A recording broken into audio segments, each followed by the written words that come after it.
Alright, it's time to talk about community.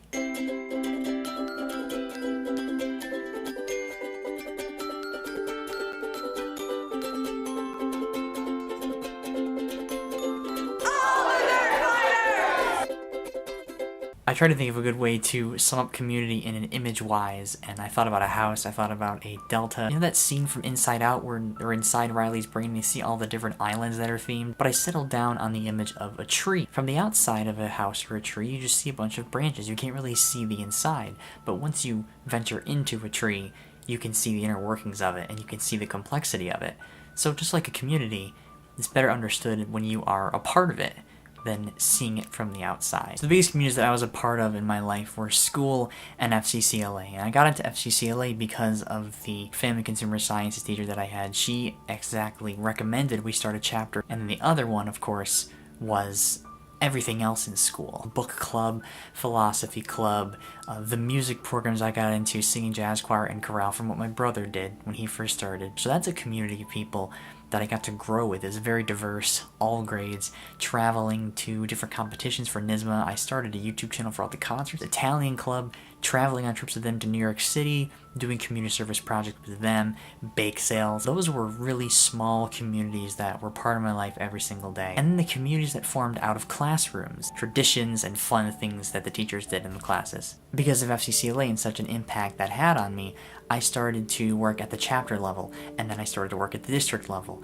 and then I became a junior leader, and I went to the state conference in 2007 that was held in Binghamton, and I worked my way all the way up to being a state officer in 2009 and 10, and of course, I'm still involved in FCCLA. My window into YouTube was FCCLA because that was the first community that I saw as a window into other communities. I wanted to go on YouTube and look up FCCLA. What are people doing in different states? I went to the national conference that was in Nashville in 2009. Such an enriching finding for me. That's where I found 365 Nerds and the bulk that is Nerdfighteria and NFI and Shea Timber and all the communities that I early on collabed with and made videos with and grew with. One of my favorite ideas is that we find YouTube through the exposure YouTube has, through the big YouTubers, and then we stay with YouTube to grow with the smaller YouTube communities. Now, it all depends on whether we want to create content or consume content, and you can bounce around all the time in that. To really create the content that you love, the value that you enjoy, and that you want people to see, the audience you want to grow, that content you create finds communities. The communities find you, or you find those communities. Example being in youth leadership, I did a lot on personal growth and leadership development, so I found communities of people doing personal growth things. Shea Timber was all about goal setting and personal growth, doing some of the things I'd already had an interest in at the time. You know, it's almost like because of FCCLA and all the districts I was a part of, like District 1 through 10 and the 2 state officer councils I have at the state level, it's almost like YouTube was a parallel experience to FCCLA because I was discovering communities online through YouTube the same way I was discovering them in real life, and that's amazing to me. It feels like I'm a state officer again, except it's all an experience through the internet and then meeting in real life, getting to know an FCCLA chapter and then traveling to that school as a state officer and helping grow that chapter.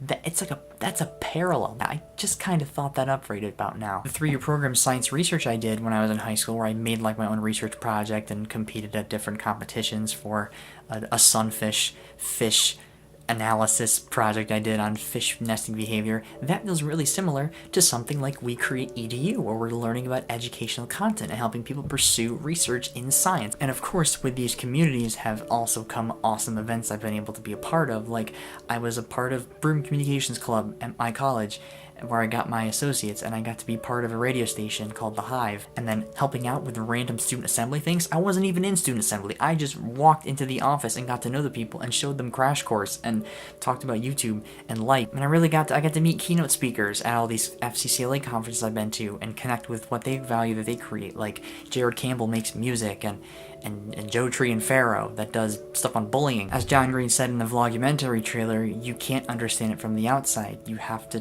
take part and kind of be a part of it to understand it. That stuck with me a really long time. I can't wait to see vlogumentary. The best way to understand it is to contribute to it and become a part of its growth and add the value that you can add. These communities have definitely challenged me in ways that I never expected and led to events and circumstances I could have never predicted. But I think that's the important part. They've challenged me to do difficult and interesting things. And I may not have as many communities I'm a part of broadly right now, but I think the ones online have sort of taken the space of the ones I used to have during school and sort of filled in the gaps so that I'm still creating value in a few places. But maybe I'm connected more deeply to what the value that they're creating, and I'm choosing to stick to specific communities, but I can choose to connect deeply and contribute deeply. Not that I think either way isn't important, whether you contribute deeply or broadly, as long as you contribute. And one of the most important things I've learned through all the events I've been to and all the communities I've been a part of is that I am never alone in the things I'm interested in and what's happening to me, because if I can create